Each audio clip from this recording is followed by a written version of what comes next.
Spirit Shackle Media.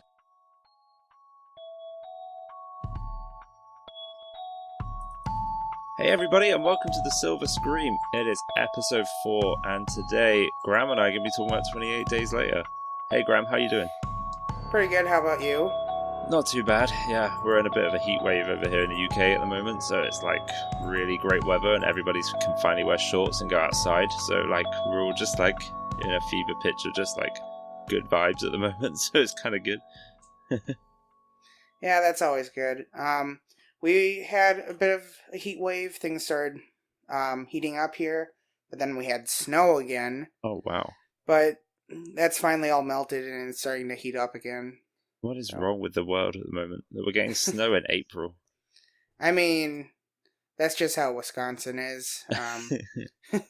Last year we had a blizzard around the same time. Oh my god, So, yeah. that's crazy. I never understand that. Yeah, Wisconsin's weird. So anyway, today we're going to be talking about 28 Days Later, which is a film filmed in the UK, written by Alex Garland and directed by Danny Boyle. Graham, you've got some notes about this. You usually are the info guy. I don't know if you've got some stuff on this movie to talk about. Oh, so we're not going to talk about Pet Sematary? Oh boy, yeah. Okay, sorry, I totally forgot. Let's get straight into Pet Sematary. I want to talk about this. It's been a few weeks since I watched it. I think I watched it the day it came out, so at the time of recording, it must have been about 3 weeks ago. Am I right in saying? I thought it was 2. Maybe it was 2. It's been a very busy week. Yep, I understand. Yeah, Pet Sematary, man. Alright, I'm going to just go into my initial, like, my thoughts going into it. I had seen the movie from 89. I didn't like that movie. I thought it was really dated, and it was just cheesy, and it wasn't even in like a fun way. I was just kind of bored. Um, I like the prospect of doing a remake, especially after the most recent It movie. And so I went into this pretty excited.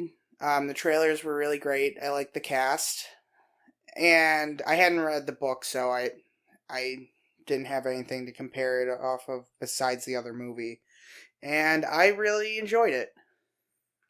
Okay. How about you? I gotta be honest. I have almost the exact opposite reaction to what you just said.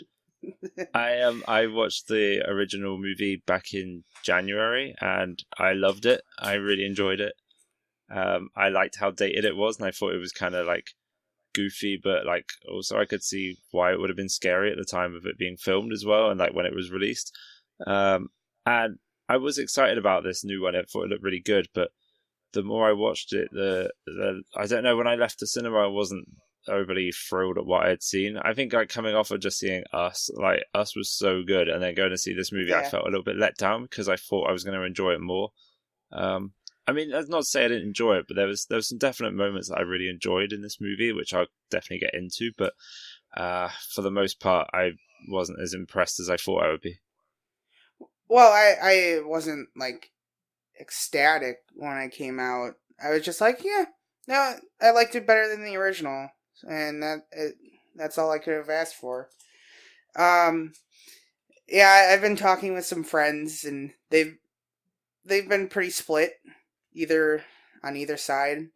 Um, my thing with the movie is, yes, they do update a lot of things, but yet they don't really change much. Like, there's the Yeah. big thing with it's the daughter who dies. That's not a spoiler. That was in all the trailers. See, I didn't know But that going in. That was one thing I didn't know, which was cool. oh, um, well, I had seen those trailers so many times in the movie theater. I mean, oh, Um, sorry. I knew that. Go on. Sorry, go ahead. I had seen those, and I'm like, oh, that's an interesting twist. But then, other than like the ending, it just seemed like they were just updating it instead of like adding anything new. I thought that the Wendigo was pretty cool, but they didn't really do much with that. It was more of just like a bit of flavor. Yeah. I mean, that was an element that was in the original as well, and I thought they were going to do more with it this time, and I was a bit disappointed when they didn't. Yeah, I don't know. It was cool. I liked the twist, like you said, about the daughter instead of the son, and I mean, the reason I didn't know that, in the same as I didn't know anything about Us, is because I actively just don't watch movie trailers for movies that I'm excited about watching, because I don't want any kind of I don't know, preconceived thoughts, I guess, before I go in to see it. Like, there's a new Star Wars trailer apparently that's dropped recently, and I haven't watched it because I refuse to watch Star Wars trailers. And oh man, that's something entirely different. Oh man, um, I think it could be a good idea going into Star Wars blind. That's how I've done it for the last few years, and I've really enjoyed myself every time. So, I mean, it's a winning strategy, if you ask me. Yeah, I wanted to see the trailers just because I wasn't entirely sold on them doing a remake in the first place. Yeah. That initial trailer, I was like, you know what? I'll check it out. It had a great atmosphere, and it really drew me in. So, one thing I especially liked more than the original is just Church, Yeah. because like he's all like disheveled and like he's just like he looks so dirty and mangy, but like from what I remember of the 89 one, it just looked like a cat with different eyes. Yeah, I think so. It still had like a kind of mangy, dirty look, but it wasn't nearly as, I guess, dead looking as Church was in this remake. Yeah, I really like that. And I like there was quite a few references to other Stephen King works. Like there was a road sign that said like dairy 20 miles. Yeah. So, I was happy with that. And then at the girl's birthday party, they talk about Cujo. Yeah, that too. I Yeah, remember. they don't say it by name, but they're like, "Oh, did you hear about that dog attack or something like that?" It's been a while. Um, it wasn't amazing. Like the the death scene was really cheesy. Oh boy, that was Which one are you talking about? the girl's death scene. Oh, Like yeah. the big CGI trucks flipping and like yeah. That I didn't care for that. No, I mean, I have two things to say. One is a praise and one is a criticism. The All right. praise that I have for this movie in particular, not just the two movies as a whole, was I really liked how they explored the daughter when she was revived from the dead. I got the impression more that she was just a confused little girl that didn't understand why she was alive, because she made a few comments throughout the movie when she came back to life that she knew she was dead, and I think that the confusion was what led to her rage and kind of her craziness. And I know that the cemetery kind of brings that, but it kind of gave me a different thought process for this character. I did like that because in the original it's the little boy and like you can't really get much He's just young. character. Yeah. Yeah, he's just a little kid. And I like that since they changed who it was, we got to get more of a glimpse into this process and how it changes people. Yeah. Yeah, that's Uh, why I liked it. and the actress who played Ellie, Jet Lawrence, I think that's how you Jetit, something like that. Yeah. Um, she did really great. I really liked that. But the performance I thought that really made her really sympathetic was John Lithgow. Yeah, he was a great character. I love John Lithgow. I liked, I think it was Judd Nelson Yeah, in the original. Well, that was I'm the character's name, wasn't it? well, blanking on who the original actor was. I forget. Um, uh, but he was okay. He was probably my favorite part of the original. But like John Lithgow just kind of brought it down to reality because the original one was a little cheesy and like a a little campy, but John Lithgow really brought his A game for this, in my opinion, anyways. Yeah, he was great. One of my favorite things to do with a John Lithgow movie is when I found out he played Lord Farquaad in Shrek. Is to try and hear a Farquaad sounding line, and he had his last line in the movie. All I could think of was Lord Farquaad. I can't remember what he even says. It's right before he gets sorry, yeah, spoiler. Before he gets killed by Ellie, he says something like "Come at me, then," or something like that. But he sounded like Lord Farquaad, and it just made me laugh so much. Yeah, yeah, I do that occasionally. He kind of had like more of a accent going on with this, so I didn't get it as much. No, But it was there, but it wasn't like heavy, so it yeah. wasn't too bad. It wasn't like a lift from Shrek. It's okay. Mm-hmm. My one praise, no, sorry, my criticism I had for this movie, and also the previous movie, the original, I really hated the whole subplot about The the sister, sister. I really hate that Zelda. Ah, yes. because it makes no difference or sense to the story. It doesn't add to the story in any way. I don't think it doesn't. All it does is takes away from the story. It just serves as a reason to make it more scary and like add jump scares to the movie. I don't know. It felt like filler. I'll agree with that. I liked this interpretation a bit more, but even then, like I don't care. Maybe it would have worked better in a book, but Yeah. it just doesn't in the movie. It just doesn't really seem like it really ties into anything except just like its character backstory. Like she's still traumatized as an adult, and I don't know. It just feels off. Yeah, I know what you're saying. Yeah, like I mean, it was like I understand why it would be in the book because it's a book is obviously like it's a bigger thing. It takes longer to read. There's more space to put extra information in. But when you're trying to make a movie that's just about a pet cemetery, like I don't know why you need to include this secondary plot that just feels like a waste of time. I feel like. They got included because if they don't, people will be upset. Yeah, And that's true. then, oh. This is just proof that you can't impress anybody. You can't make everybody happy. Yeah. I did have another critique of the movie.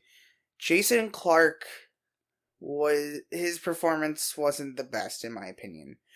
Like I'm not when he was familiar. grieving, Uh, he was the oh, main dad. okay, yeah.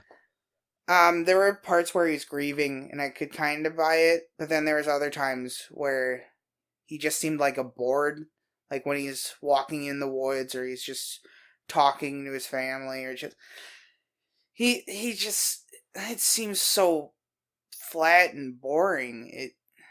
I didn't care about his character. I liked the wife a lot more because she had more depth and dimension. She conveyed more emotion, and then there's just Jason Clarke, Mr. Statue. I don't know. Yeah.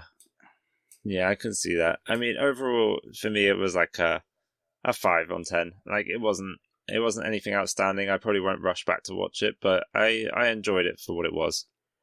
I gave it a 6 out of 10 just because I really didn't like the original, but I probably won't watch it again. No. Or if I do, it's not going to be anytime soon. Also, I want to make a quick addendum to my I don't know my score on Us. I want to move that up to an 8 out of 10. Just the more I've thought about it over the last few weeks, the more it's just kind of stayed with me, and I just think a movie that does that to you is just worth better than what I gave it. So I want to make Yeah. Us an 8 on 10. I think it was a great movie. I would watch that again happily. Yeah, I would too. I think after watching this movie and being disappointed, it put a lot of things in perspective for me as well, and I just kind of realized a lot of things about Us and what made it so great. Mm-hmm. So thank you, Pet Sematary, for making me realize that Us was better than I made it out to be. Oh, one quick thing before we move on. I also really like the sound design for the movie Pet Sematary, just because like not so much indoors, but like when Jason Clarke's walking through the woods, that was just really creepy, like hearing the Wendigo just far off in the distance, and then the loons. I really like that. I I hear loons constantly, like out at my grandparents' house or out when we're camping, and I always found that like both disturbing and really a really cool sound, and I like to see that in a horror movie, and they Yeah, definitely had it. it's nice. Like I said, like the Wendigo was a really cool feature, but again, it also almost kind of felt pointless in this movie again because I didn't know what it gave to the movie. Well, going into more spoilers, so there was the little girl, and she's in John Lithgow's house, and she's taunting him, and then she turns into John Lithgow's dead wife. Yeah. And I thought that had to do something with the Wendigo because the Wendigo has like mystical powers. But that's more closely related to like a skinwalker, I guess. But I thought that's what their intentions are. Well, what they were, but frankly, I have no idea. Let's go into Wendigos a sec because I'm the only context for Wendigos I have is a game called Until Dawn, and they might that movie kind of it's a movie really to me. It's a game, but it's a movie. Yeah. A Wendigo is somebody that it becomes a cannibal, or is a cannibal that eats on the mountain and they get cursed, and then anybody that resorts to cannibalism on that mountain will turn into just basically like a weird monster, but they don't have any powers in that movie. It's more just cannibals eating people, it seemed. Yeah, Wendigos are one of my favorite, like, cryptids, or, like, urban legend. I don't know what to specifically call them. Um, I like the overall design. Like, Until Dawn was pretty creepy, but I love the iconic, like, tall, like, bony creature with a giant, like, deer I skull love the head. design, yeah. Um, I believe in some legends they have, like, powers, but, you know, um, I don't know what the context of Wendigos in the original story are. Like, do they have a more important role, or is it just something that's there, like in this movie, where you see it like for a brief glimpse? Yeah. Okay, so I mean, it could be that case then. Okay, that makes sense to me because I just thought Wendigos were cannibals that become monsters. That's it. Yeah, Until Dawn kind of changed them and tweaked them for their own purposes. Um, at least from what I understand. I haven't played the game. Oh, that's great. Um, I know that they're the big bony human zombie things, pale Yeah. zombie things. Yeah. There's this great moment throughout Until Dawn where you have to hold the controller still, and the controller's obviously got like a gyro sensor, so if you move, then it can tell that you're moving, and bad things will happen if you don't stay The still. character dies. Yeah, pretty much. Yeah, and I nearly kept every single character alive until the last possible moment, and at the last hold still, like don't move moment, I accidentally jerked a tiny bit and killed the one character, and I was so sad, and I never went back and finished it properly. I nearly had a perfect run, but oh man, it's so crazy. And I terrorized my girlfriend for weeks after we played that game because I used to just like go really still when we were just sat down somewhere. I'd be like, "Don't move," and then she'd be like, "Why? What are you doing? What are you doing?" uh, anyway, should we talk about 28 Days Later? I think we should. Okay, so it is a movie from the UK. It came out in 2002, and it was written by Alex Garland and directed by Danny Boyle. It currently holds a 7.6 out of 10 on IMDb, which is pretty high for a horror movie. And stars, I never know how to pronounce this guy's name. I just know him as the Scarecrow from the Dark Knight trilogy. He's that guy from Peaky Blinders to me. That's I'm trying to. Let me see the name. Cillian Murphy or something. I don't know. It's like Cillian. I bet there's some people screaming at like their phones right now. Cillian Murphy? Yeah, Oh. something like that. He's Irish, so I mean it could be pronounced a number of ways. Also stars Naomi Harris and Christopher Eccleston, who was the original remake Doctor Who, which is pretty cool. Yeah, and then there's a small part, I think the actor's name is Brendan Gleeson. He played Mad Eye Moody in the Harry Potter movies, and Oh no way! yeah, he's one of my favorite actors from those movies. But Oh man, it was Mad Eye Moody. yeah, I thought I recognized him. yeah, he's been in a lot of movies I really liked. He was in Braveheart, Edge of Tomorrow, or Live Die Repeat, whatever the general concisus on that name is. And he always seems to have fun with his roles. Yeah, he was a good part in this movie as well. I like him. So 28 days later, a brief summary I found on IMDb is 4 weeks after a mysterious, incurable virus spreads throughout the UK, a handful of survivors try to find sanctuary. It's pretty self-explanatory. It's a movie about survival, and that's it. It's our main character wakes up in a hospital 4 weeks into a virus basically that's turned the whole world into zombies, and yeah, it's just him trying to survive, I guess. Mm-hmm. I have some background info. Yep. So the movie had an estimated budget of $8 million, and had a domestic gross in the U.S. of $45 million, and had an international box office gross of $37.6 million, and that together brings a total worldwide gross of $87.7 million. Wow. That's pretty great. Yeah. Yeah. They were distributed by 20th Century Fox Searchlight. They release a lot of more independent movies. Recently, they've had some big success with The Shape of Water, and I believe 3 Billboards Outside of Ebbing, Missouri was also Fox Searchlight. So smaller movies that are usually more critically acclaimed. And so the way that Danny Boyle got in touch with Alex Garland is he had adapted Alex Garland's novel The Beach, and Garland contacted Danny Boyle about his concept for 28 Days Later. He wanted to create a movie with fast zombies, and he wanted to kind of change up the genre.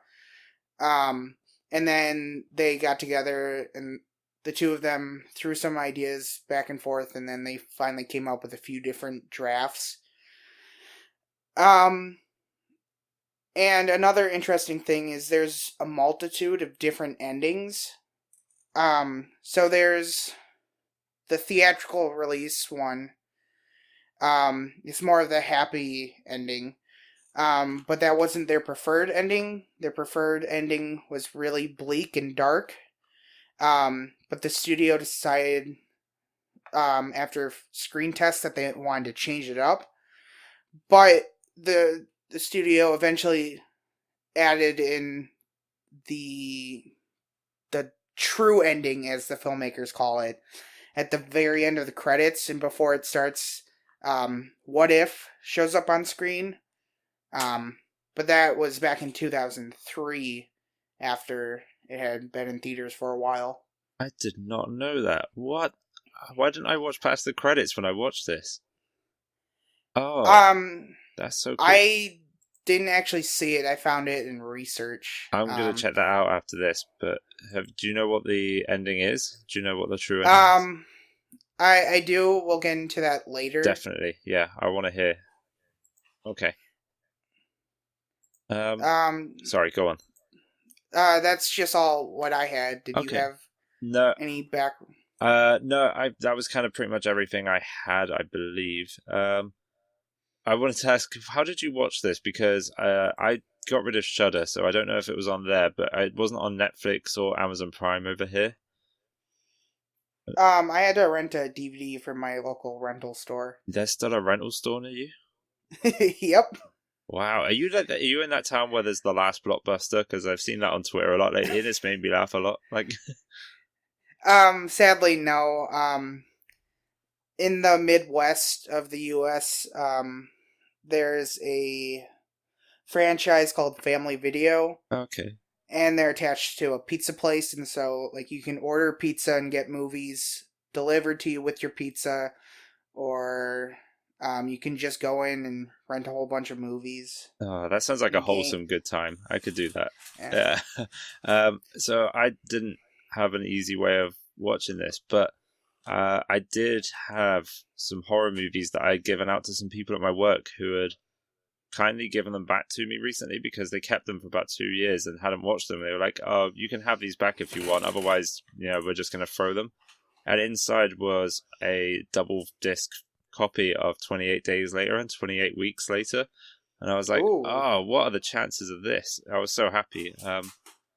And also, the funny thing about this DVD set is I bought it. I don't know if I ever told you this, but it must have been 5 years ago. I lived in France for 2 years. I don't know if I ever told you that. No, you have not. No, so I moved away to France for a couple of years just to do a couple of years away, just learning to cook and be a bit independent. And yeah, when I was out there, I just saw it in a supermarket and it was like a double feature. So I watched 28 Jours Plus Tard the other day instead of 28 Days Later, but it was in English, so it's okay. Also, okay, so I don't know if this was just like a cheap, crappy cut of my movie, but I swear the filming was pretty poor. I don't know. Yeah, I noticed that too. So this was one of the first movies to be shot completely digital, and they ended up using a smaller camera so that they could be more active with it. Yeah, there's a lot of reasons for that as well. The trivia is Yeah, bananas for this movie. yeah. Like I like the quality itself wasn't the best, but I could still watch it. But my problem really came in with like the main fight scenes and like the action scenes. Yeah. Like it would get really shaky, and like the editing would get really quick, and it was hard to tell, and like the lighting wasn't the best. But I mean, it's an independent feature. I mean, I gave them some leeway. That, but Yeah. yeah, I know exactly what you're talking about. Yeah, I think I read something somewhere about them wanting to. The reason that they made it shaky is because they wanted it to feel like you were part of it. But I feel like that was kind of just what they said to kind of, you know, stop people asking about why it would look so bad because it wasn't. Stop questioning our movie. Yeah, like it wasn't I don't remember it looking or seeming as low quality as it was. But I mean, that just shows that it must have been a good movie because I didn't remember it for the bad things like that. I just remembered it for the good plot. So it was good. Mm-hmm. As I said a minute ago, the trivia is crazy for this movie, so I'm going to kind of just read through a lot of the trivia at the end of the episode. But like, pretty much all of it is worth reading out. So I'm kind of just going to like recite from IMDb because it's just really, really interesting stuff. Yeah, there's a lot on IMDb. I really enjoyed reading it, and I was like, "Damn, there's nothing here I don't want to talk about." So, like, it's gonna be cool to go through that later. All right. So do you want to start off with The the summary, movie? Yep. Well, the plot, the plot. because we said the summary. Yeah, sorry, the plot. Yeah.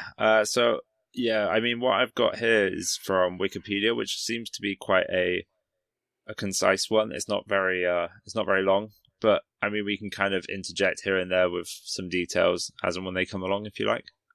Mm-hmm.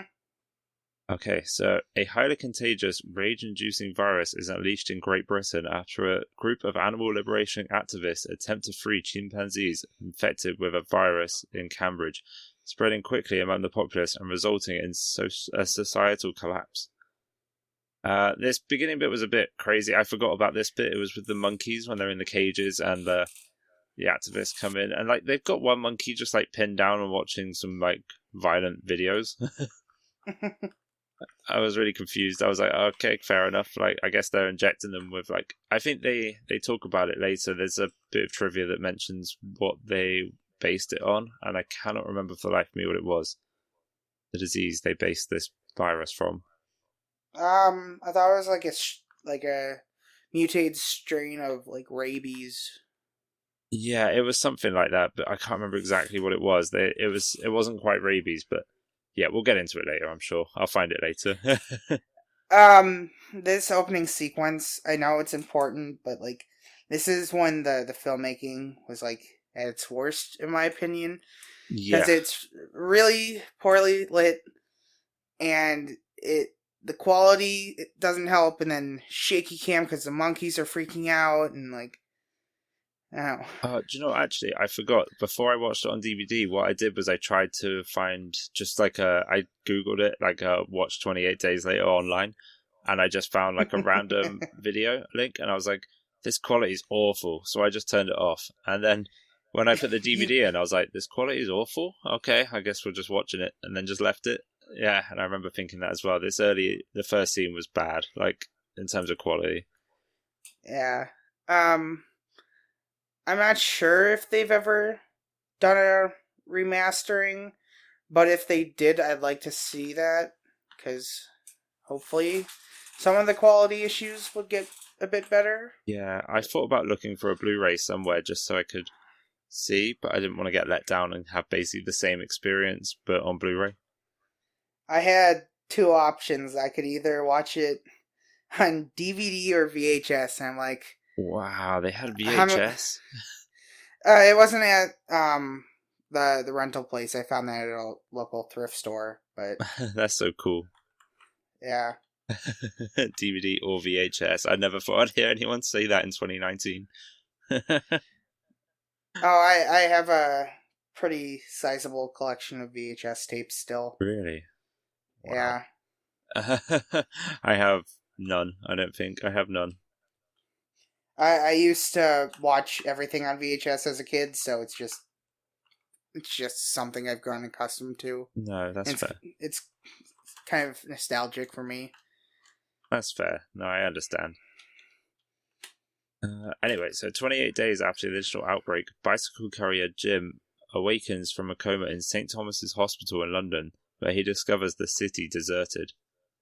Wandering through London and finding signs of catastrophe, he is eventually attacked by humans. I'm going to stop now because what I was thinking during this whole scene. Okay, so he's walking through an empty London, Mm-hmm. and first of all, the soundtrack is incredible for this movie. It is my favorite soundtrack for any movie, I think, especially horror movies. I really like the soundtrack, but there's that one piece towards the end, like the theme, that they use in both of the movies. I really like that.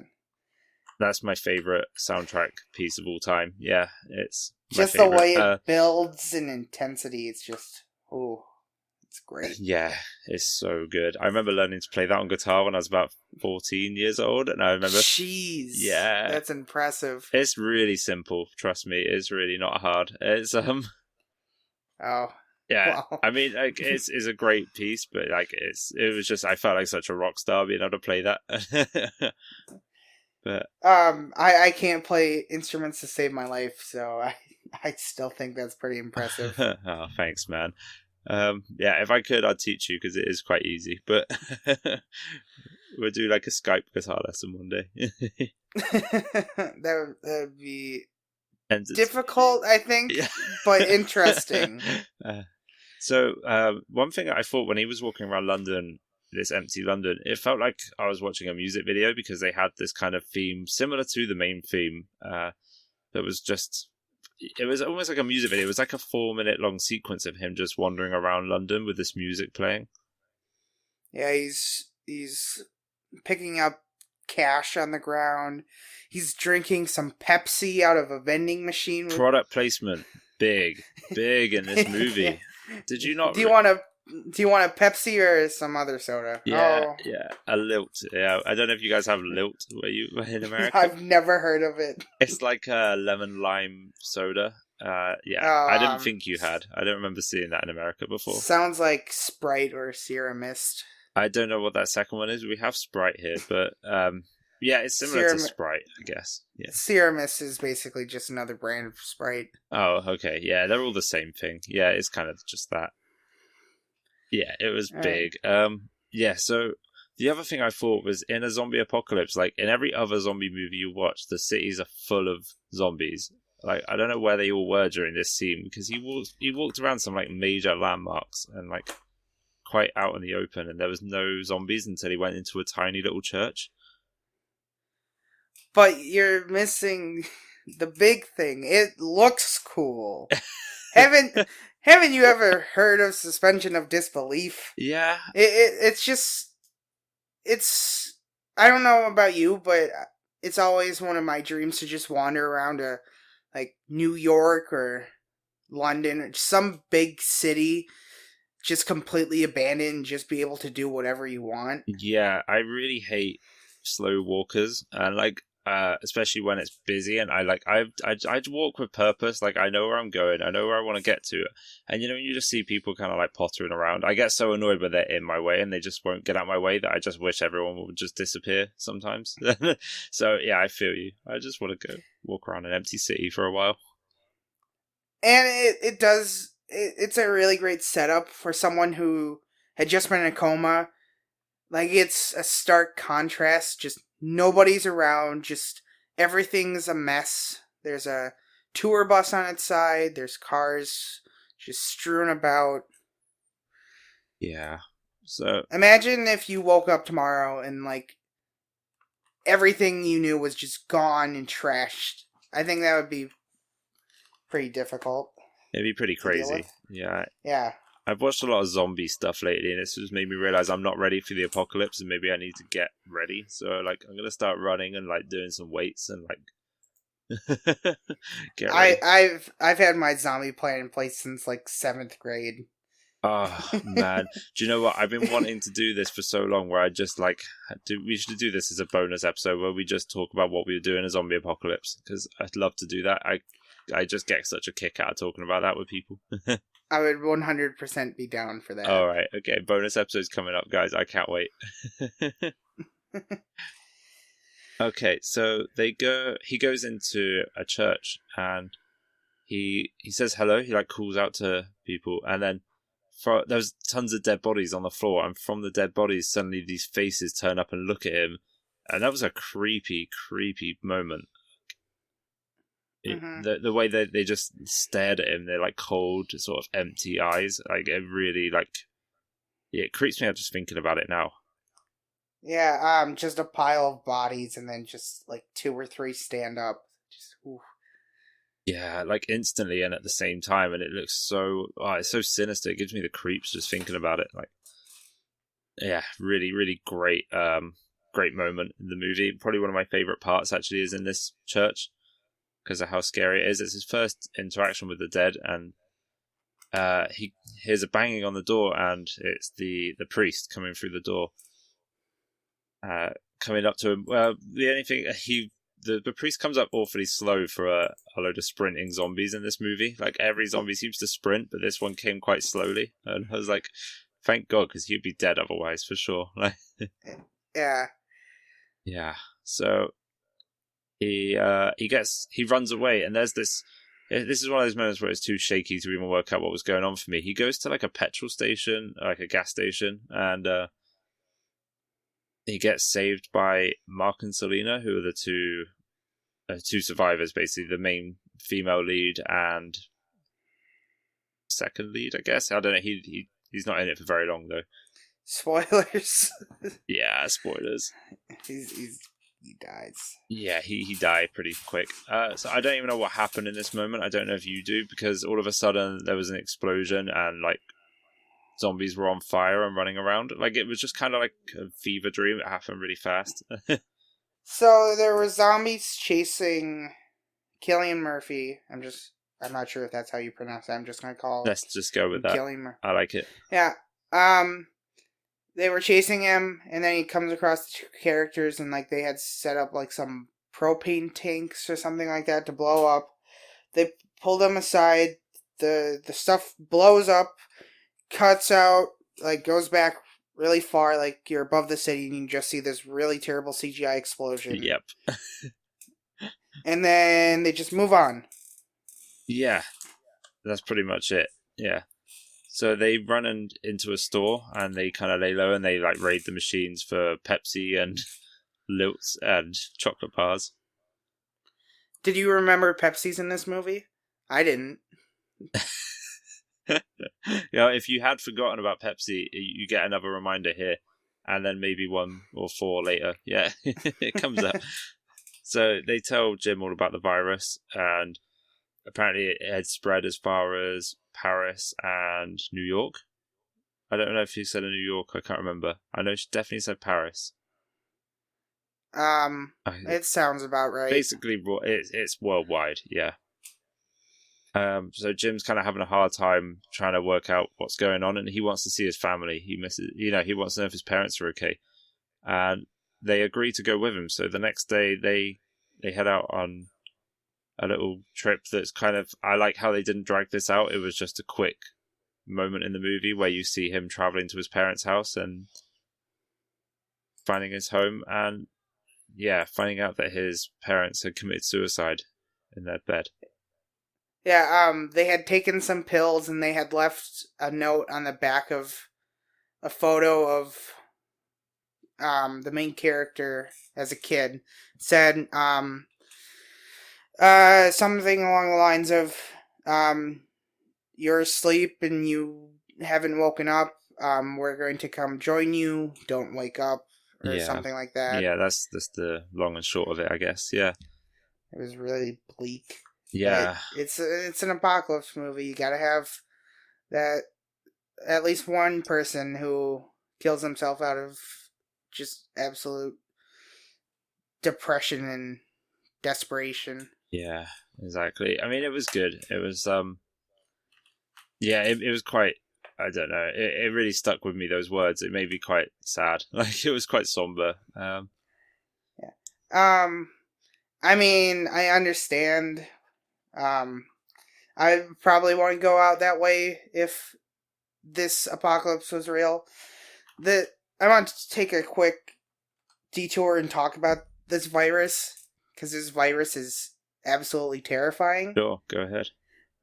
So when they were creating the movie, they wanted to distinguish the zombies, and normally zombies kill the host and then bring them back to life. But this, they wanted the virus to change people, not kill them, and then it would just give them like extreme rage. Yeah. And so technically it's still them, but yet it's not. And it's super contagious. It spreads through blood contact or fluid contact. And so they bite you. You shoot them and they bleed on you, and then they throw up vomit, blood everywhere. It's God, this and the zombies from Return of the Living Dead are like the 2 worst apocalypses I can imagine. Yeah, this one is just so unstoppable. Like, sprinting zombies is one thing, and then just everything being able to infect you is just even worse. Oh, hey, you see that bird? That could infect you. Yeah, everything. Rats, you're screwed. Like, you're never going to survive this. I found the piece of trivia I was talking about, which talks about what the virus rage was based off of.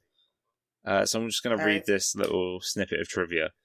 The design for the symptoms of rage was based on Ebola, which is communicable in all primates, including humans, and is transmitted through the blood. Ebola is a hemorrhaging fever which leads to rash, red eyes, and both internal and external bleeding.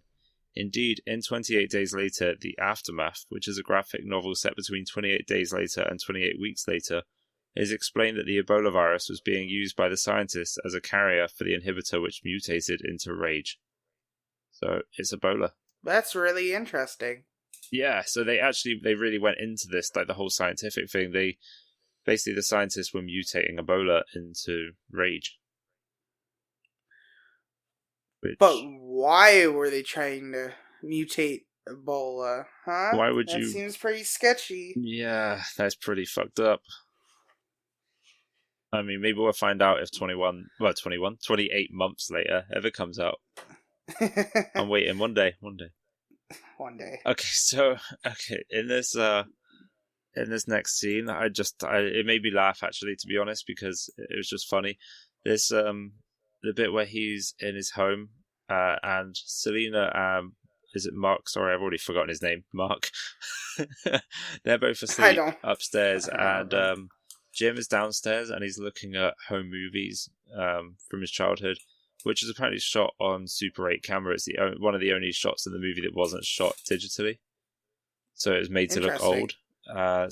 He was watching these, and the light from the TV attracts a couple of zombies, but it was this almost like a coordinated pincer attack. Okay, so one broke through a door and one came down through the roof at exactly the same time, and it was like I was kind of laughing. I was like, did they coordinate an attack here? Did the zombies are they even more intelligent than I thought? The zombies are the velociraptors from Jurassic Park in human form. Exactly. It was really weird. Yeah, there's some things in this movie that the consistency of zombies always kind of throws me off with a lot of movies, and this was just one of those moments.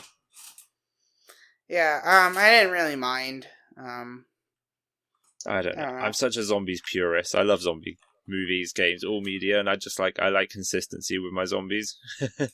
Well, with these, I don't even know if we can call them zombies, because zombies are the undead. True. But these aren't technically dead. This is an interesting way that they took on the genre or subgenre. Yeah. I just assumed that they were just super smart and super angry. I mean, it's fair. We don't know anything about these really. They're just raged humans basically. So it could be that, yeah. Huh.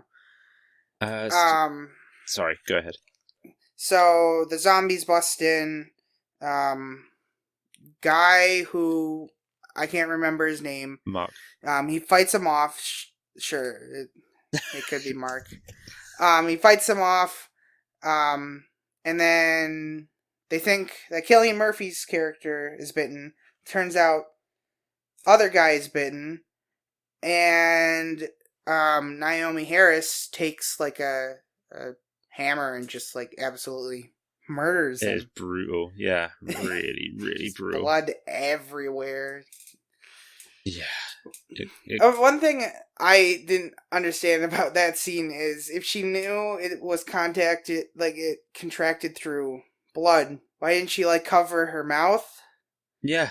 Because she's just taking both hands and just slamming whatever it was down on the guy.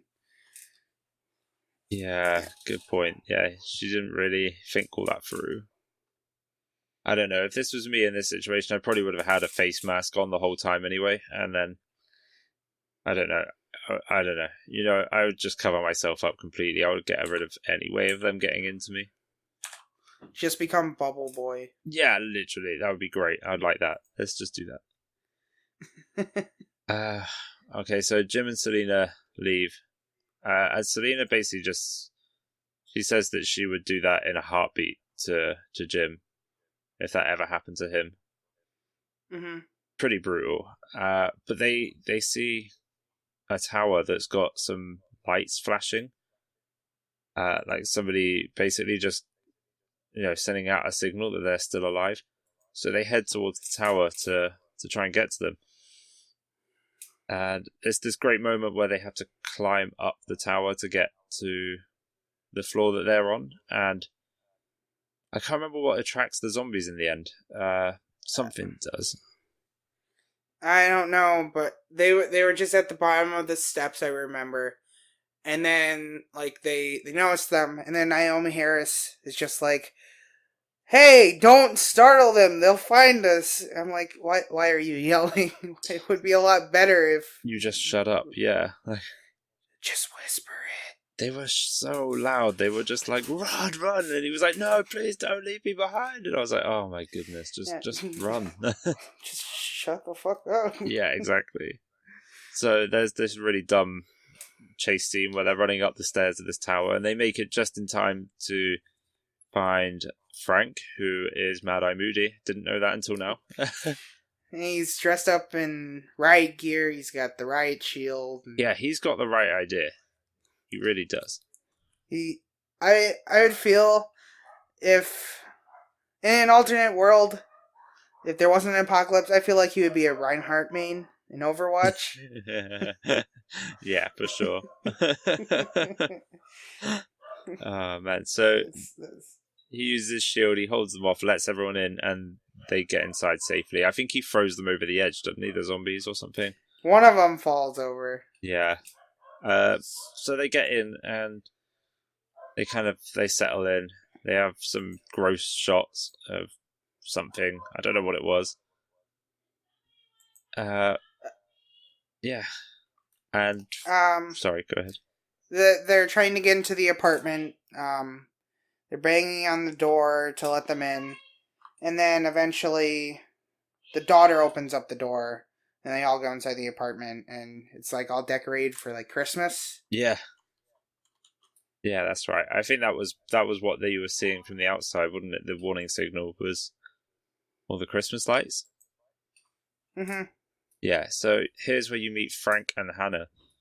And they tell them about a military broadcast that's offering protection to survivors at a blockade in Manchester. And he basically says that he hasn't got a lot of supplies left, and he needs them. And they previously said that the two characters, Jim and oh my god, why have I forgotten her name already? Selena. Jim and Selena both said that that they definitely need them more than the other way around. So they it turns out Frank and Hannah overheard them, and they said, yeah, you know what, you're right, we do need you, and but we can hold our own, we can help you. So they decide to all journey out together to head to Manchester to find this military blockade. Yeah, so they start driving in a taxi, which we later find out is an all-terrain vehicle taxi. Turns out, yeah. Who'd have thought? Any surface. That great scene. So they're going through a tunnel. Well, they get to a tunnel. Yeah. Was the supermarket before or after the tunnel? I'm completely forgetting. It was before. All right, so they go to the supermarket. They just grab as much food as they want, including alcohol, but not any alcohol. They have to choose wisely. That was great. I really liked that scene with Frank and Jim. Yeah, when he was like, "No, don't get that. Get this. See this one? It's like single malt." Yeah, just sort of helping him pick out the best whiskey. Yeah. Then they go through the tunnel. Yeah. There's like a bunch of cars piled up, and how do they get past it? Oh, we're just gonna drive up over it, over the tops of the cars with this taxi, because it can go on any terrain. Apparently so. Yeah, that was great. And then clearly it doesn't do as good as they expect it to, because one of the wheels basically explodes. The tires explodes. So they have to pull over and, What do you expect? Yeah, so they decide to pull over and change the tire, and as soon as, in the typical fashion of a zombie horror movie, as soon as they're changing the tire, they can suddenly hear...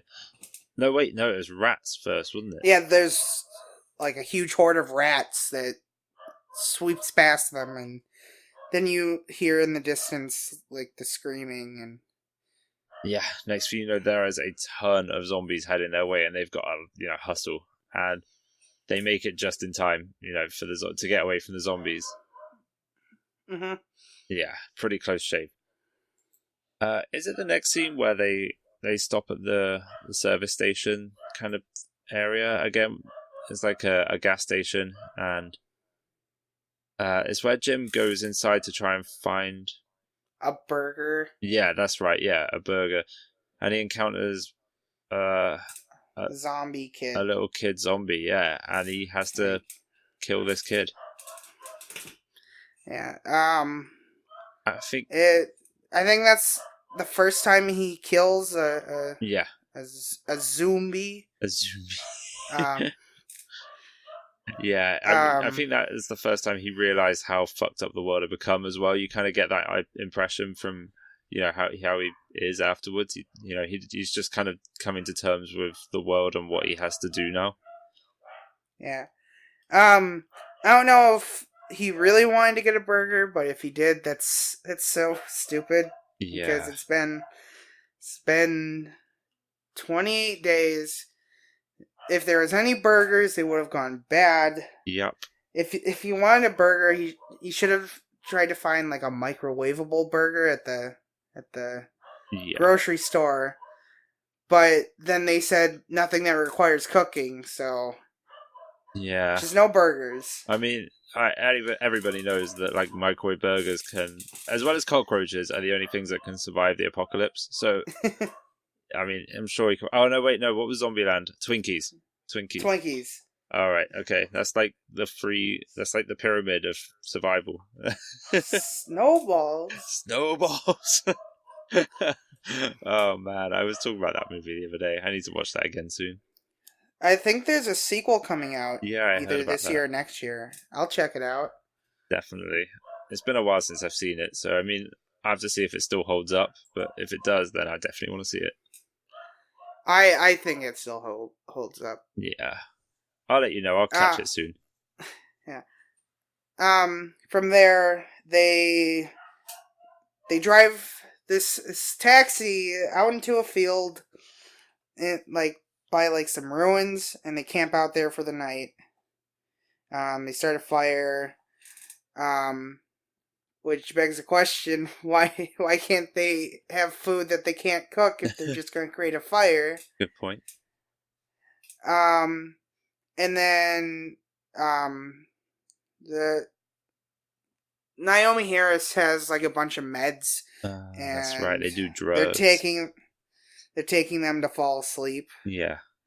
And the girl wants some, and then Mad Eye Moody's like, no, you can't. And then eventually they settle on half of a pill.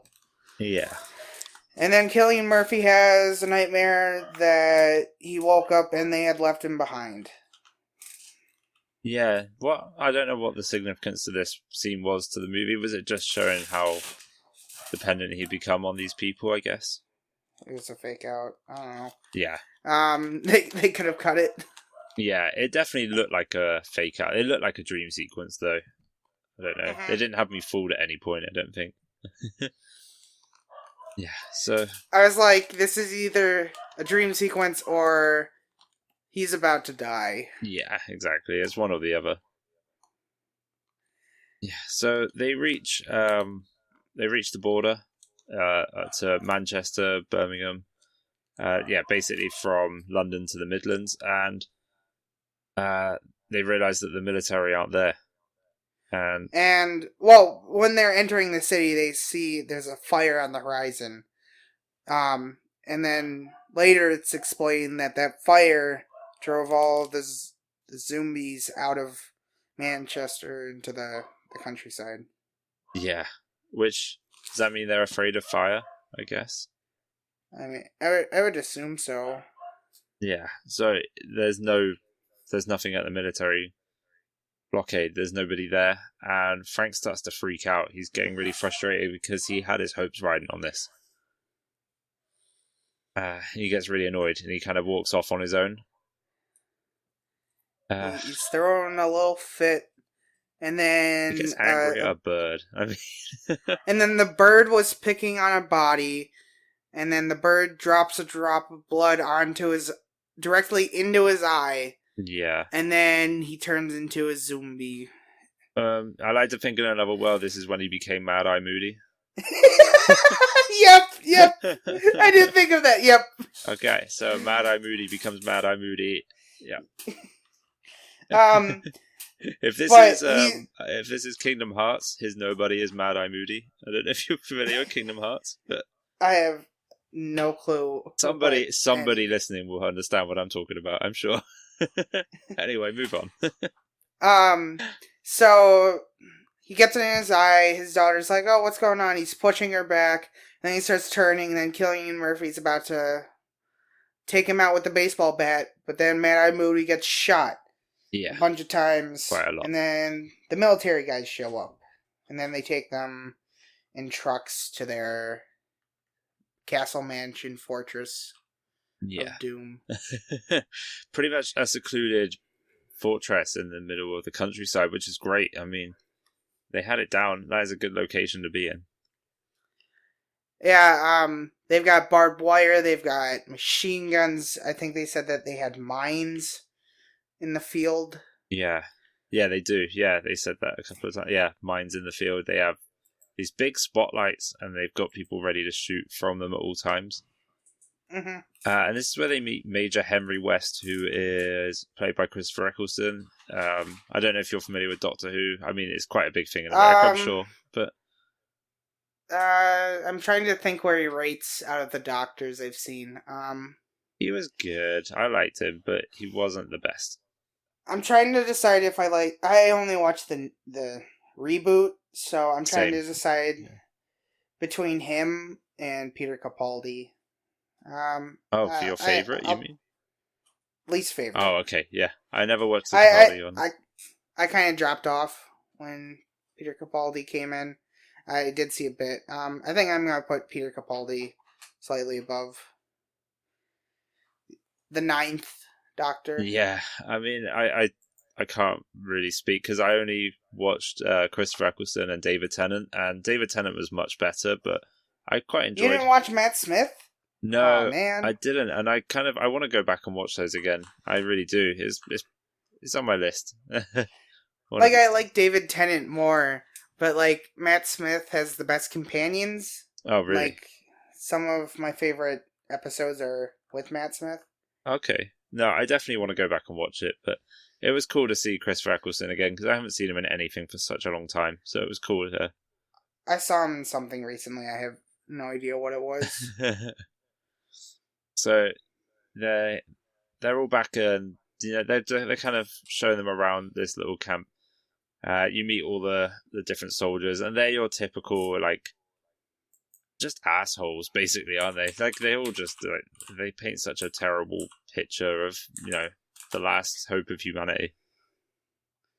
Yeah, just really generic. I was thinking the soldiers from Dog Soldiers. Yeah. Those guys. I don't know if you've seen that. I have, but it's been a long time, so. Yeah, just at first they start off with, they're kind of assholes, but overall they're like a brotherhood. There's the one wearing the really feminine apron cooking, and then it turns out his cooking's absolute shit. Yeah, he makes them eggs, and they're all really excited, and then it turns out they're all gone off. Yep. Oh, sad. And he's like, "Oh, I thought the salt would fix it." Yeah. Oh, so gross. Yeah.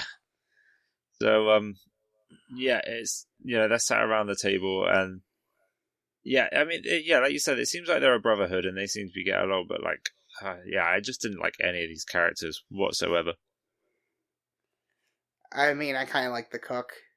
Just because of that gag. He kind of played that dummy character, the kind of just comedy relief character, I guess. He was kind of funny, but the siren goes off, and then you see them in action. They suddenly get really, they're obviously military, and you can tell because they become very serious all of a sudden. They all get into place, but they're still kind of acting like idiots because they're just so excited to kill something, and they become like the stereotype of Americans, just gun-toting, murder, trigger-happy psychopaths, just shooting everything. Look, this was meant to be the Britain bashing episode, and you're bashing America. I mean, it's not all tea and crumpets over here as well, clearly.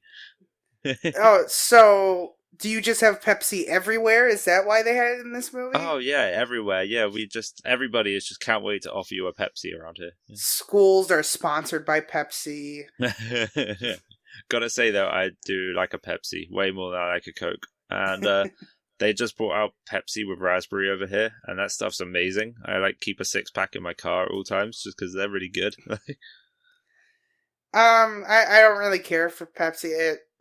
I don't care for Coke. I don't taste the difference between Pepsi and Coke. I think that's just people just making a bigger deal out of the brand, if not anything. No, I don't know. I feel like I can taste the difference between a Coke and a Pepsi. Could just be me, but I can't distinguish the two. No, I mean it's not a huge difference. I mean it's not gonna ruin my day if someone gives me a Coke.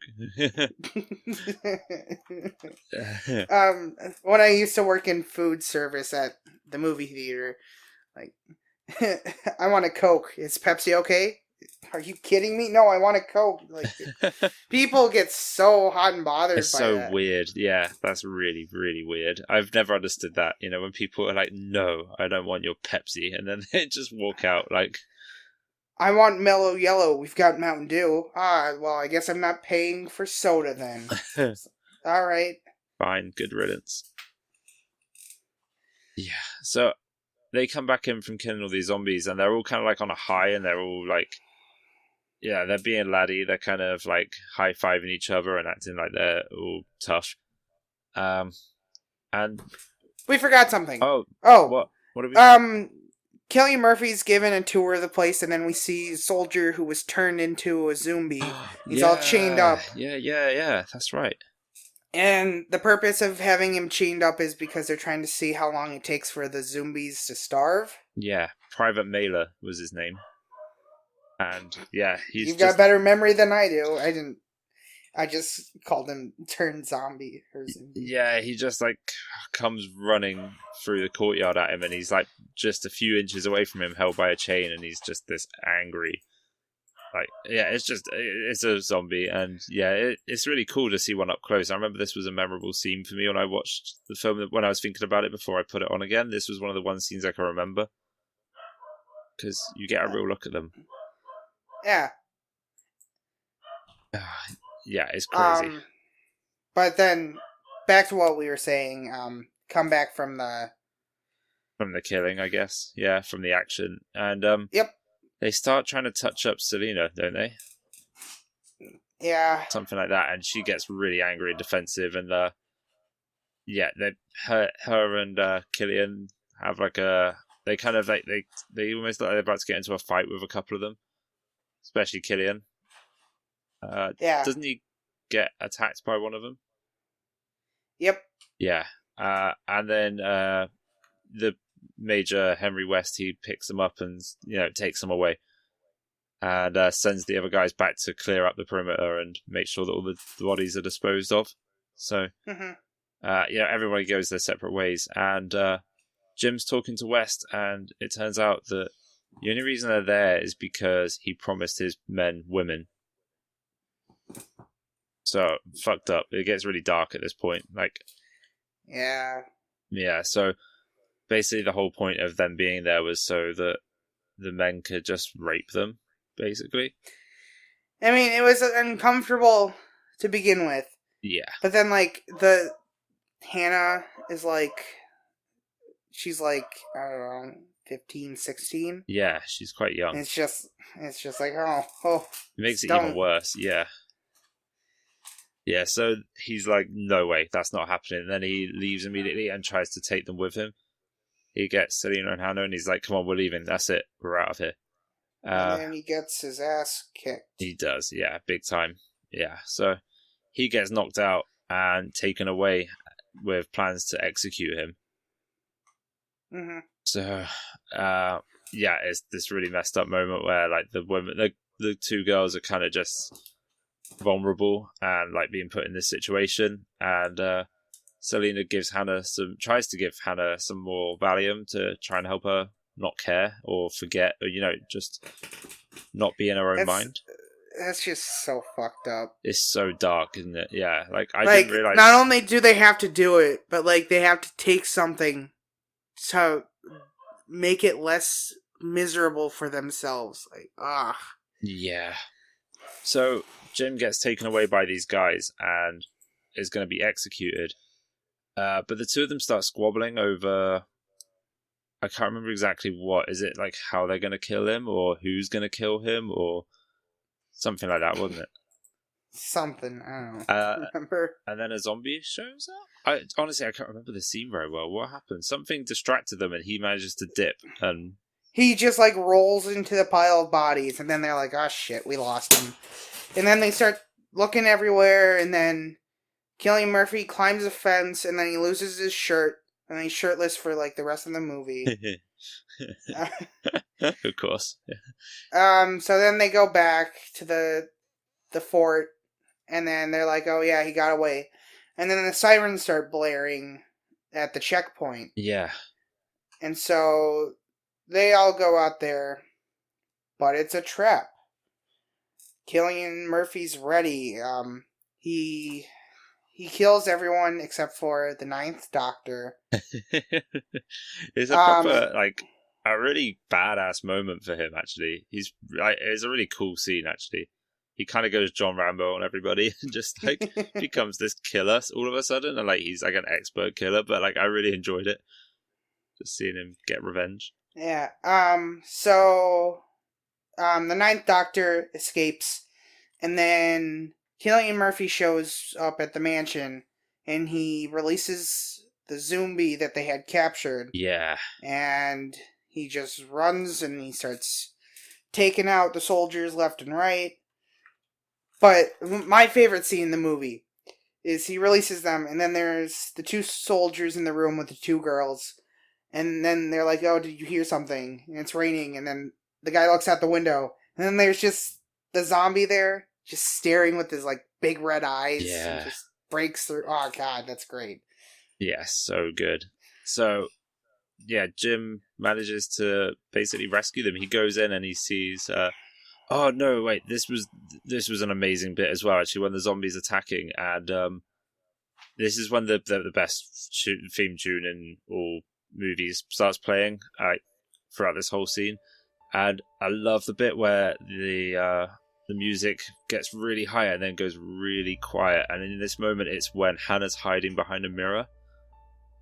Oh, jeez. It's so scary. That was great. Yeah, and like the zombie is just like looking in the mirror at itself, and it's like, yeah, somehow she managed to survive, and it's just so lucky. Like, yeah, what a great scene that bit was. Like, it's so good. The music is perfect for that moment, because there's all this chaos going on, and then all of a sudden it's just this quiet, eerie moment while this girl's hiding. But yeah, so she's in the back in her own room, and Jim finds Selena, and they rescue. She thinks he might have turned and goes to attack him, but she hesitates right before she attacks him, which goes against what she says about it's how callback. Yep, yeah, I would kill you in a heartbeat. Yeah.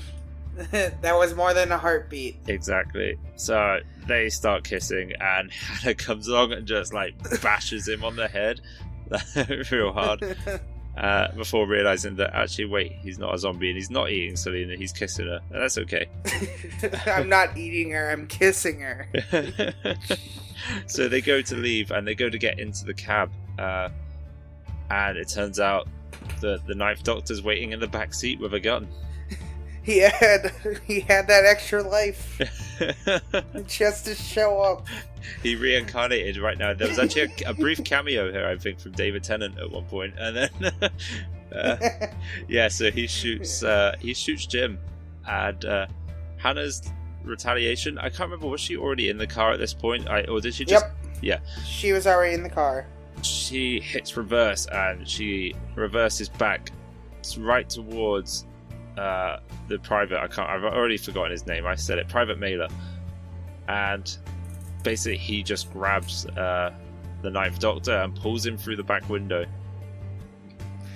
Great moment. I just like how we just gave up calling him anything else other than the Ninth Doctor. I like it. It stuck. Yep.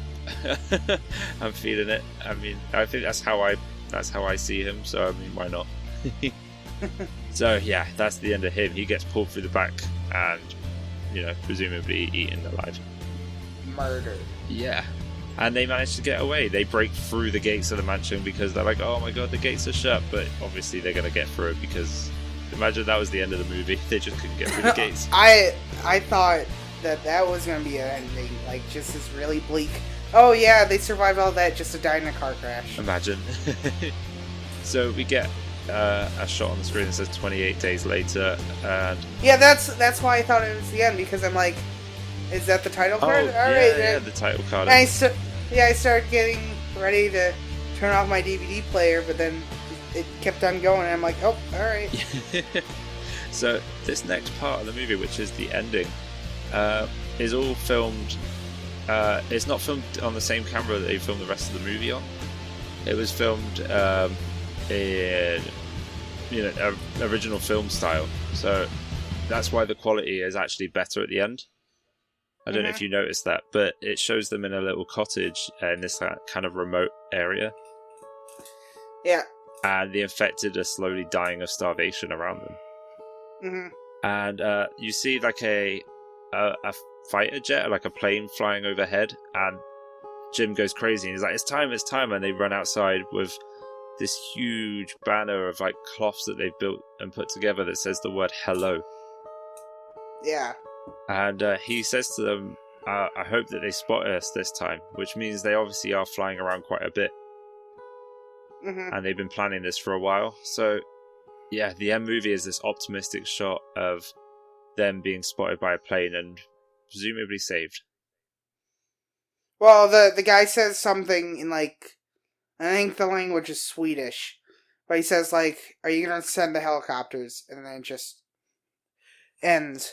Yeah. Now I'm gonna go into the true ending. Okay.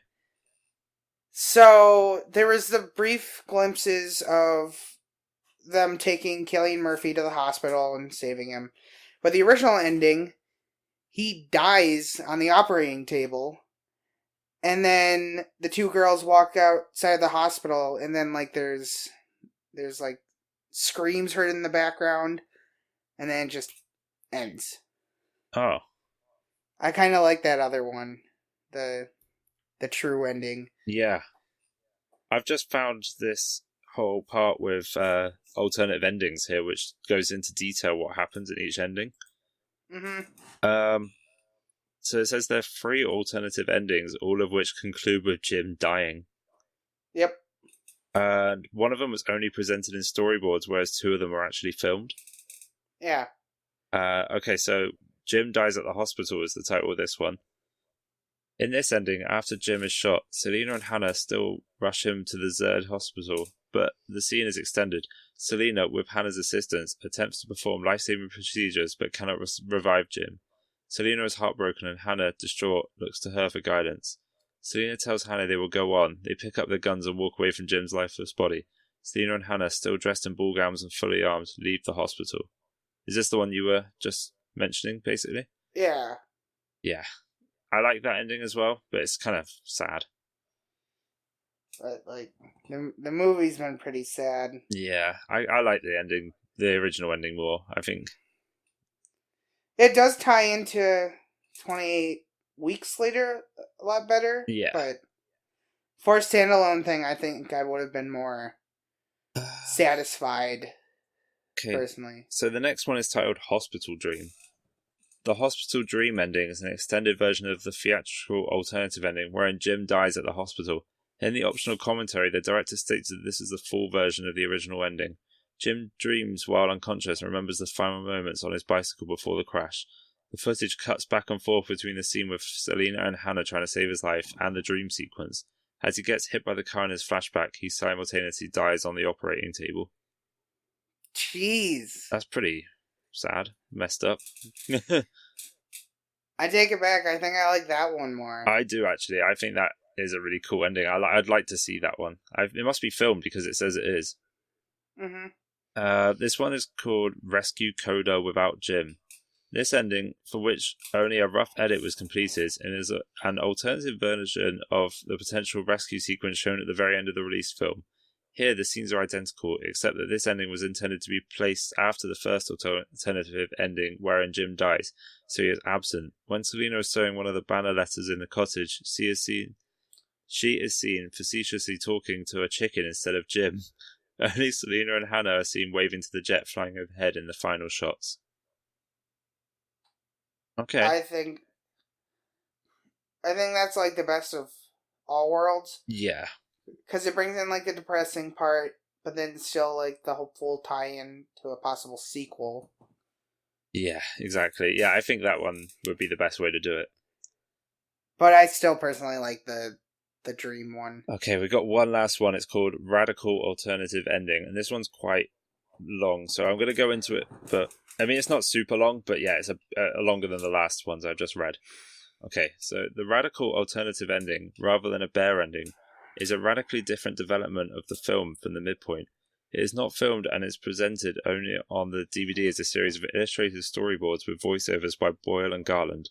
When Frank is infected at the military blockade near Manchester, the soldiers do not enter the story.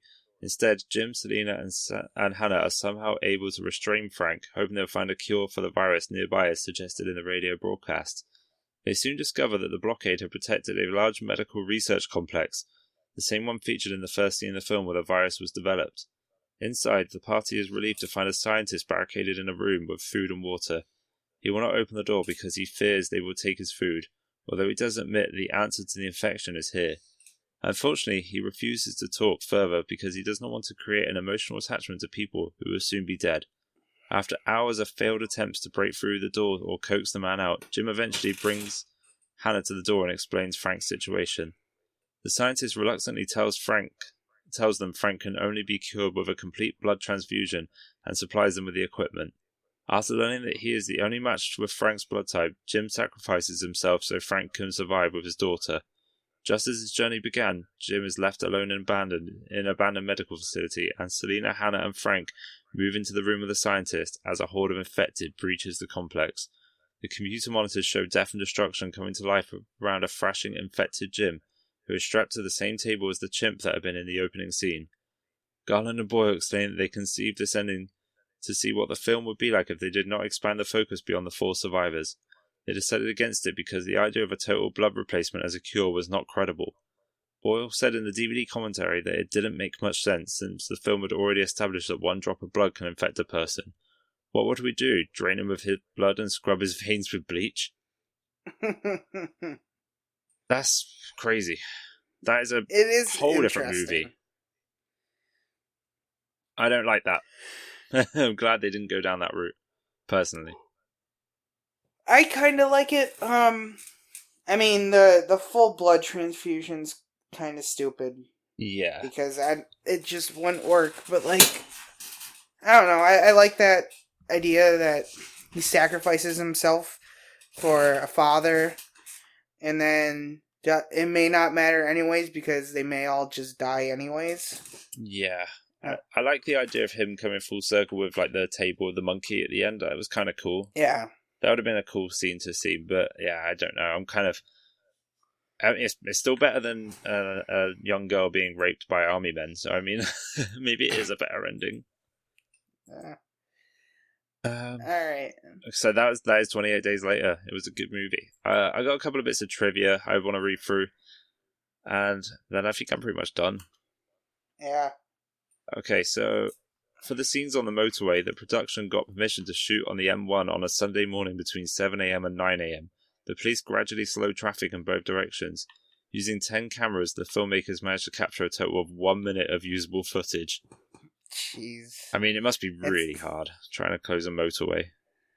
Yeah, but like all that work for a minute. Yeah, exactly. It's a lot of work.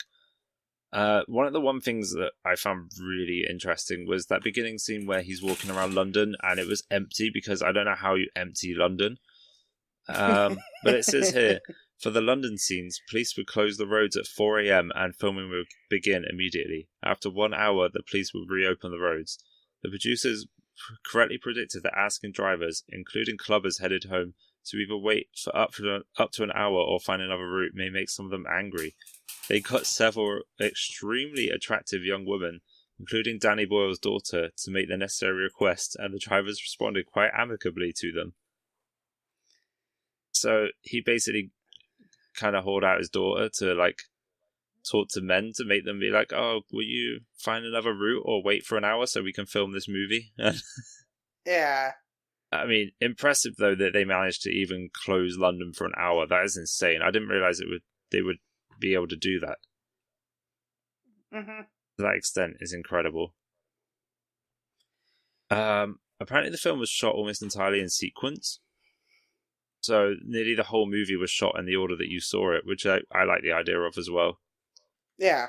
I never understand how actors can stay in the moment when they're recording scenes all over the place. I mean, that's what their job, I guess they're good at that. That's what they're there for, Yeah. but I would struggle. It seems difficult. Yeah. It's like, I would imagine, like, reading a book and, like, read page 5, read page 70, read page 32. Just like, alright. I kind of get a picture, but, like, I feel like it would still be really difficult. Yeah. Yeah, exactly. Apparently Ewan McGregor was the original choice to play Jim, but apparently he fell out with Danny Boyle over the beach because he was originally meant to play Leonardo DiCaprio's character. Did not know that. Yeah, so they had some trouble for a while, and then supposedly they made up on the set of T2 Trainspotting 2. Okay. But rumors were that there's still on-set troubles between the two.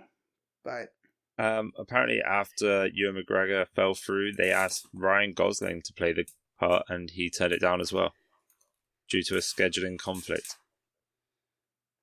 Which I didn't realize Ryan Gosling was even sort of around at that time. I'd not seen him in anything until probably a few years ago. But I think, well, if I remember correctly, We Are the Titans was around then. I'm not familiar with that. It's a American football movie. Oh, okay. It's like really inspirational. You know. I could see it, but I think it would be a little weird. I'm not sure if he's actually British or not. I know he isn't. No. Unless he can like nail that accent. Yeah, he could be able to. Yeah, he was around in the 90s. He was in an episode of Goosebumps, the TV series, when he was a kid, like really young. And it's really weird to see that now. He was also on Are You Afraid of the Dark? Really? I never watched that, but it's pretty much the same thing, right? Supposedly it's a more intense version of Goosebumps. Okay, I mean, I gotta get round to that at some point then. Goosebumps is great. Apparently, as well as the huge product placement for Pepsi, the film includes heavy product placement for Britain's National Lottery, which funds the British Film Council. I didn't see any National Lottery sort of filming. I think I saw like one thing. I mean, it was probably there, but I think Pepsi was just too big for me to notice anything else for the rest of that movie. Okay, so alright, the last one I'm gonna say, which is just a funny one. Cillian Murphy spends roughly 30% of the movie either shirtless or nude. Yeah, I forget how naked he gets in that movie. Like, the first shot that you see of him in the movie, he's just like full frontal nudity, just like dick out. Like, yeah, I wasn't prepared for that. I was like, whoa, hello, a penis. Okay, straight away. If that's what you're into, that's sure. Good for you. Yeah, so this is your movie. I liked this movie a lot. I think that the choice of digital film at this sort of early stage is kind of a drawback for the movie to me personally. But as I said, it hasn't aged well. Yeah, but as I said, like I took away from this movie the content when I thought back on it, not the quality. So I mean, yeah, I think it's worthy of at least a 7 on 10 for me. Yeah, I agree with that rating. I'm trying to remember how much I liked or didn't like 28 Weeks Later. Yeah. And try to compare it. 28 Weeks Later was not as good, if I remember rightly, but I remember liking 28 Weeks Later. I did as well. Robert Carlyle is an amazing actor, and he is one of the main characters in that movie, and he plays a really great role in that film. Was he the guy at the very beginning that he just completely ditches his family? Yeah, that's the guy. There he is. I just remember Jeremy Renner was a sniper in it. Idris Elba was a military guy, and there's a really, really bad scene where a helicopter takes out an entire horde of zombies with its propeller blades. Yeah, that's in there. Okay, so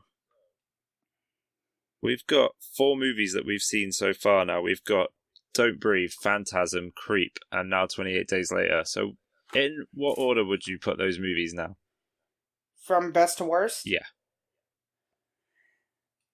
I struggle with Don't Breathe and 28 Days Later to put at number 1. Don't Breathe, 28 Days Later. My problem is which I like better, Creep or Phantasm. I think I'm gonna do Creep than Phantasms. It's a slight difference. Okay, so for me, Don't Breathe is number 1 as the best film on this list. 28 Days right shortly after it, then Creep, then Phantasm. Yeah. All right. I wasn't that keen on Phantasm, and I thought Creep was a good movie. So, I mean, it just kind of... Yeah, it goes without saying to me. Yeah. Yeah, okay, so... Grahm, what are we going to watch next? All right. I remember this time. Let's see. Yeah. I wasn't sure if you would. I did this time, don't worry. Our next pick is Lights Out. Ooh, good movie. I was thinking about this movie the other day, and I was like, damn, I need to watch that soon. Oh, I don't know if I'm ready to go back to that movie. It's from 2016, and the premise is Rebecca must unlock the terror behind her little brother's experiences that once tested her sanity, bringing her face to face with a supernatural spirit attached to their mother. Yeah, it's another one of these, like, haunted house movies, or haunted people movies as they changed it a few years ago, and it's scary. I find it scary, if I remember rightly. I have never seen it, but it is based off of a short film. Okay. So I think it'd be fun to watch the short film if we can get a hold of it, and then absolutely the feature-length film. Yeah, that sounds great. Actually, Joe, I say it's scary. I just remember one scene that I remember finding super, super creepy. So, I mean, the rest of the movie is kind of like I've forgotten about it all. So we'll see, I guess. I'm quite excited to revisit this movie and get creeped out. I'm excited to check it out for the first time. Oh, this is going to be good. Okay. Yeah. So, guys, thank you so much if you made it this far for listening to this episode. I had a lot of fun with 28 Days Later, and I'm really looking forward to Lights Out. So you can find us on Twitter at Silver Screamcast, and I think that's about the only place you can find us at the moment. But please reach out to us and let us know what you think of these movies, and get in contact. Yeah, because we want to know if you guys are watching with us. We'll also take recommendations for movies. Definitely. Like, we may not always have an Us or a Pet Sematary to talk about, so if there's a movie you want us to talk about, let us know. We might be able to fit it in. Yeah. Before we wrap up as well, I want to suggest a couple of zombie-related media things that I'm into at the moment. One is a show on Netflix called Black Summer, which, Grahm, you weren't as keen on for a few reasons, but... I like the concept. I just felt like the execution wasn't what I was personally hoping for. Yeah. But I can understand why people would like it. Yeah, it wasn't perfect, but it had some good moments in it, and it's quite a short series. It's quite easy to pick up and easy to digest, and it doesn't take a lot of focus or overall thought, which is kind of like a plus and a minus, I guess. And on the PS4, I think it came on a few consoles, but I bought it on the PS4 recently. A video game adaptation of the game World War Z has come out. Yeah, I'm excited to play that. It's good. It's not amazing. It's definitely a play with friends experience. Like, if I was playing with friends, I'd have a lot more fun than I would playing by myself, for example. but it's got a really great kind of class system and like teamwork mechanics, which make it quite like a fun cooperative game. So I recommend it. I want a quick talk about my favorite piece of zombie media, Okay. World War Z, the book. I love that so much. I never read it. The movie is an absolute crime of what they did to the book, because the book is amazing. It's totally different. They should create an HBO miniseries where each chapter is like an episode. So much great potential, so many great stories, and my favorite story because it covers everything to the initial outbreak, to just trying to survive, to eventually fighting back and taking back our planet from the dead. Love it so much. I haven't read it. I've read the Zombie Survival Guide, which is by the same author. But do you know what? I haven't actually read World War Z. I'm going to actually look at that right now on the Kindle store and see how much it is and look into buying that, because maybe I should give that another go. I really liked it. Okay, so I mean, I'm in the UK, so I can only tell you how much it costs in the UK, but it's £4.79, which is pretty cheap, I guess. Yeah. In fact, I'm quite tempted to buy it right now because, yeah, it's actually quite affordable. Yeah. Anyway, thank you so much for listening, guys. And Grahm, thanks so much for coming on and doing this. This is such a good time. Yeah, thanks for having me. And we will see you guys very soon for the next episode where we'll be talking about Lights Out. See ya. See ya. Bye.